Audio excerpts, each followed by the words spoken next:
So at this point, we've seen the Shor factorization, which can always reveal the eigenvalues of a square matrix.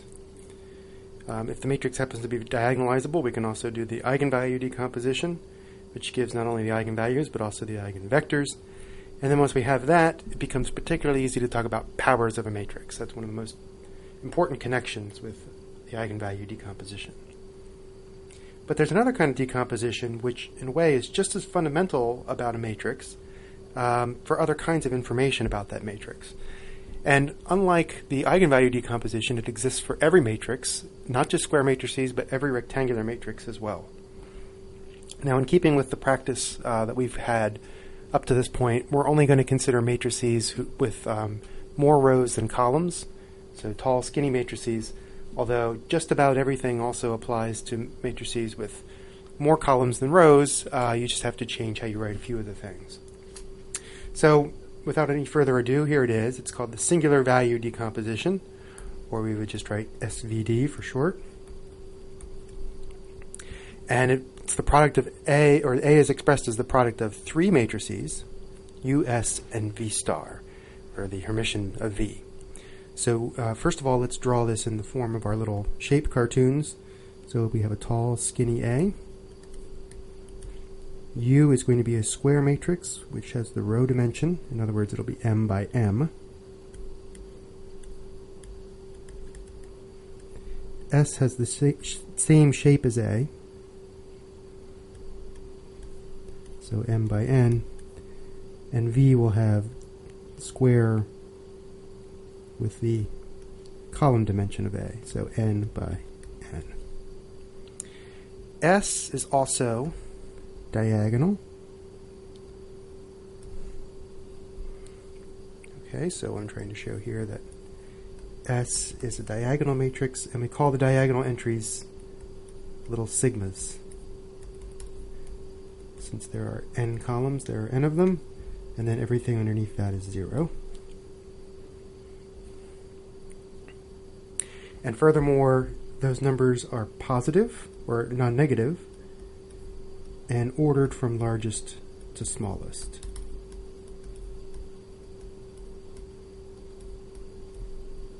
And these are called the singular values.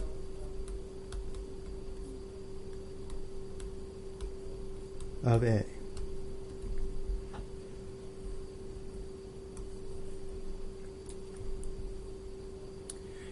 Okay, now we still have the U and the V. So U and V are both unitary matrices.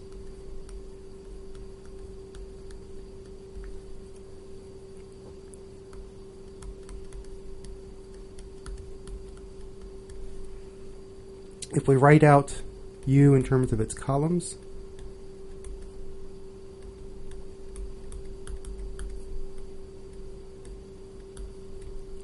we call these the left singular vectors.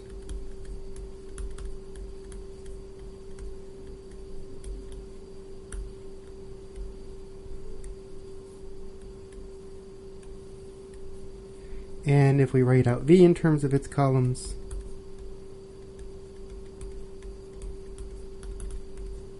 then of course we would call those right singular vectors.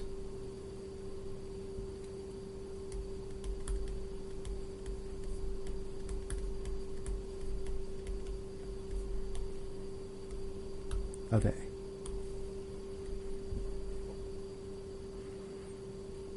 Okay, so S is a diagonal matrix with non-negative entries on the diagonal, and those entries decrease from top to bottom. U and V are unitary matrices of different sizes. Now, if A is a real matrix originally, it turns out, of course, S is already real no matter what, but if A is real, turns out that U and V can also be real, and then in that case they're orthogonal matrices. So in that case we would have U transpose U and V transpose V are equal to the identity in the real case. Okay, so let's take this apart a little bit. If we look at the SVD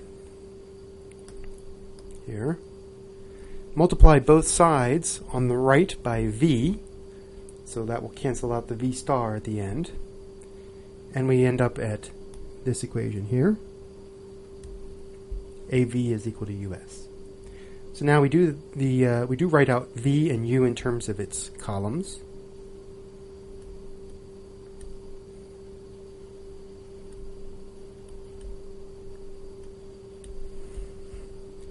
And there's S. And what we do is we look at this column by column. So the first column of this product on the left is just A times V1.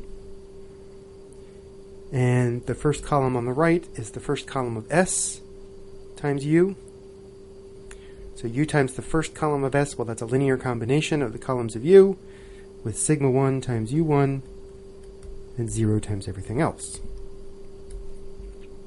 And then we look at the second column on the left, it's AV2.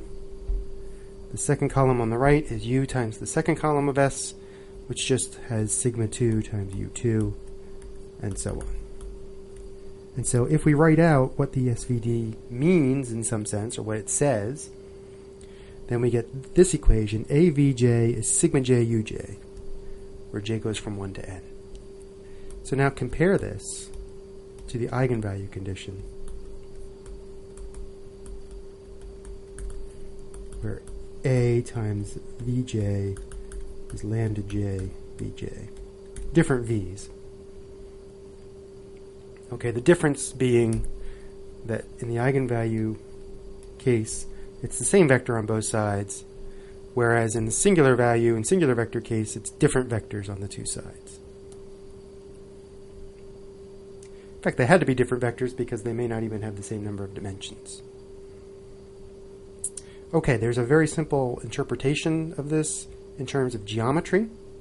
So recall that A induces a linear transformation of points in Rn to points in Rm through multiplication on the left by A.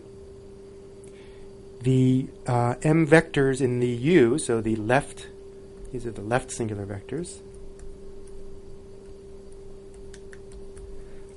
They're orthonormal because they're columns of a unitary matrix, and they're a basis of Rm because there are m of them.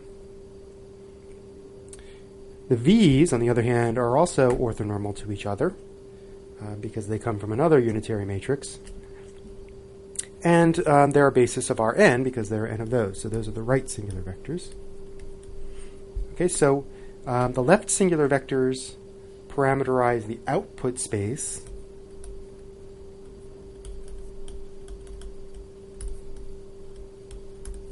Or I should say span the output space. The right singular vectors span the input space.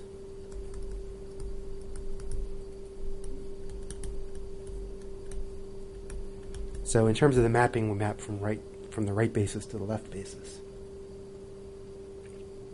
And then each Vj is mapped to sigma j uj, right? Again, that's the statement up here. Map Vj, A maps Vj to the point sigma j uj.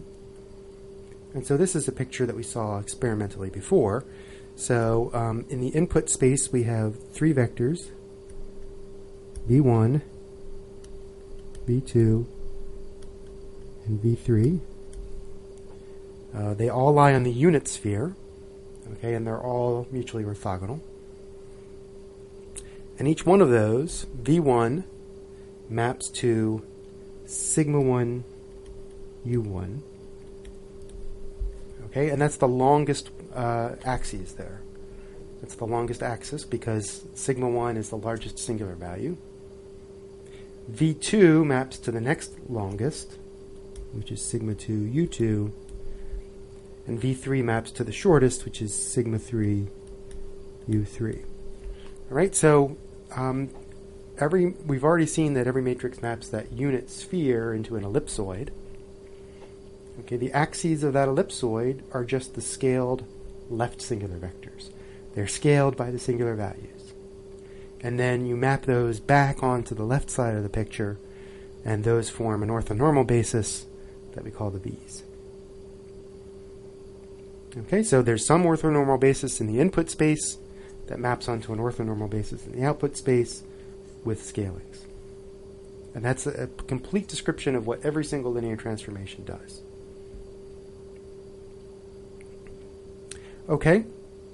we have a reduced form just as we had with the QR factorization.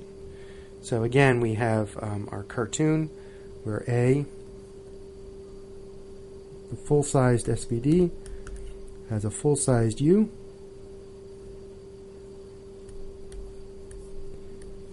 and S, which is rectangular, the same size as A, with sigmas and zeros below, and then a V, which is the column dimension for V star.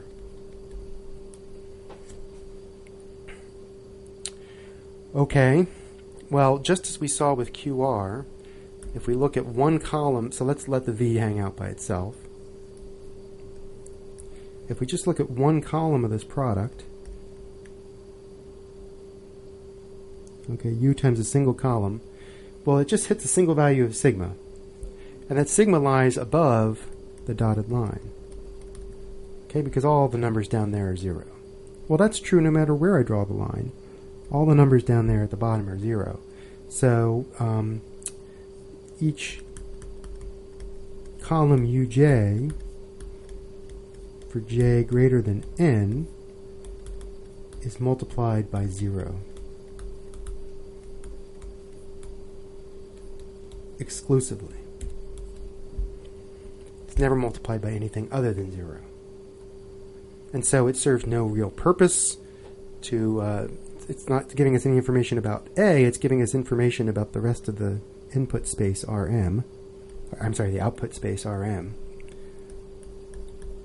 But we can throw it away without changing A at all.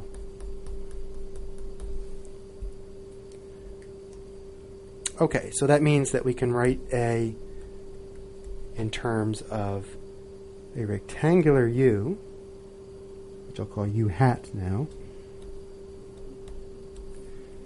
Okay, it's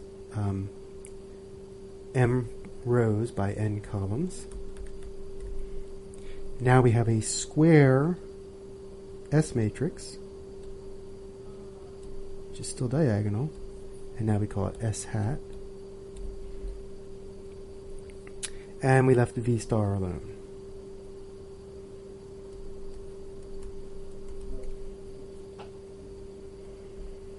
Okay, so this is our reduced QR factorization. U hat is no longer a unitary matrix because it's not square. So we couldn't talk about it having an inverse.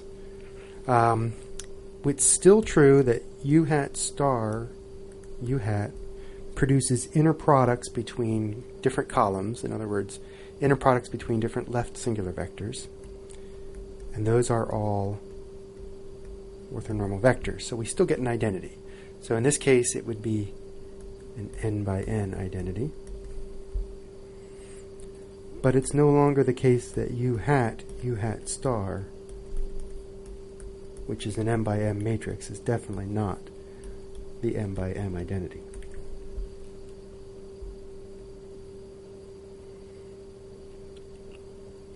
Okay, so we can write A in terms of a rectangular U, square S, and square V. All right, here are some of the major properties that we can derive from the SVD. For the most part, I'll just state them. We can write down the pseudo-inverse using the SVD. Using the reduced SVD, it's very simple. So again, just remind you, the reduced SVD says U hat S hat V star.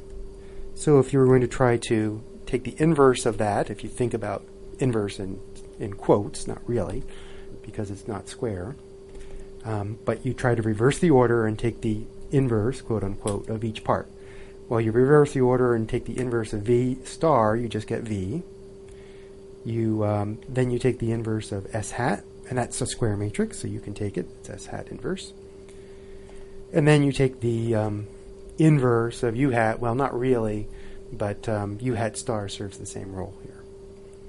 So that's a little bit fuzzy. It's just kind of a natural way of seeing why a pseudo-inverse looks the way it does. It's not really a proof, but you can prove it easily enough using the formula for the pseudo-inverse that we had before. The rank of A is the number of non-zero singular values.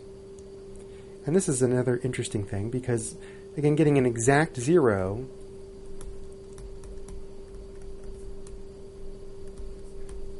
numerically is an extremely rare event. So in some sense, rank is a concept which works in exact arithmetic only. So rank is a bit fuzzy.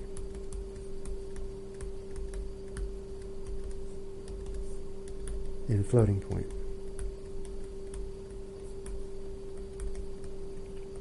So if your first singular value is a 1, and your 11th singular value is 10 to the minus 18, you might say that 10 to the minus 18 is indistinguishable from 0 relative to 1 on floating point arithmetic.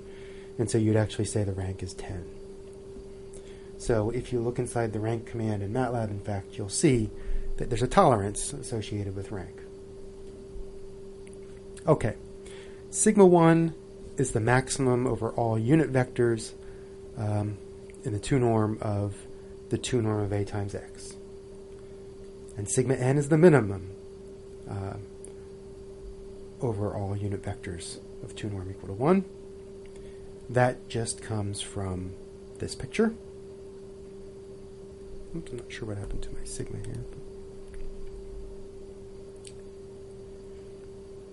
Okay, if you buy that, well then you have to buy that the 2 norm of A is equal to sigma 1. And so now finally we have a formula for the 2 norm of a matrix, not one that's very easy to calculate though. And then finally the condition number of A in the 2 norm is the ratio of sigma 1 to sigma n.